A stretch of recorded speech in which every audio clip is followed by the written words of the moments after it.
अस्सलाम वालेकुम फ्रेंड्स, मैं हूं साइका और आप देख रहे हैं कुकिंग विद स्टाइल्स। कैसे हैं आप सब फ्रेंड्स। यहाँ मैंने आपसे मिंट मार्गरीटा की बहुत ही एक क्विक रेसिपी शेयर की है, तो चलें इसे स्टार्ट करते हैं। यहाँ मैंने 1 कप पुदीना लिया है, फ्रेश पुदीना है ये। वो मैं अपने जग में डाल दूँगी। पुदीना वैसे भी हमारे स्टमक के लिए बहुत ही अच्छा है और हमारे निज़ाम हाजमा को एक्टिव करता है। इसके बाद मैं इसमें 4 टेबल स्पून के करीब लेमन जूस डाल दूँगी। ये फ्रेश लेमन का जूस है।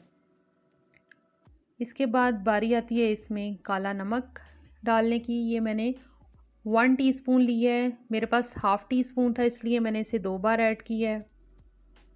वाइट नमक, ये आम नमक है जो हम अपने घरों में इस्तेमाल करते हैं। ये तकरीबन हाफ़ टी स्पून।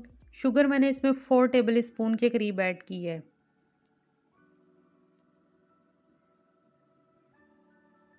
शुगर डालने के बाद अब बारी आती है इसमें सोडा वाटर डालने की। ये आप पर डिपेंड है कि आप किस ब्रांड का इस्तेमाल करते हैं। आपको जो ब्रांड अच्छा लगता है आप उसका इस्तेमाल कर लें। 3 ग्लास भर के मैं इसमें डाल दूँगी और ये तकरीबन 5 बंदों की मिंट मार्गरीटा 5 बंदों के लिए बन के तैयार होगा। बहुत ही ज़बरदस्त बबल बनते हैं इसके, जो बहुत ही खूबसूरत लग रहे हैं। अब इसमें मैं बर्फ़ डाल दूँगी। अब इसको हम अच्छे से ब्लेंड कर लेंगे।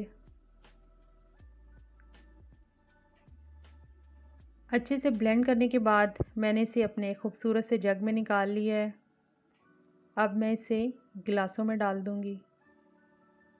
तो लीजिए, हमारा मिंट मार्गरीटा बाज़ार से कहीं सस्ता और बहुत ही ज़बरदस्त और मज़े का बन के तैयार है। तो ज़रूर ट्राई कीजिएगा।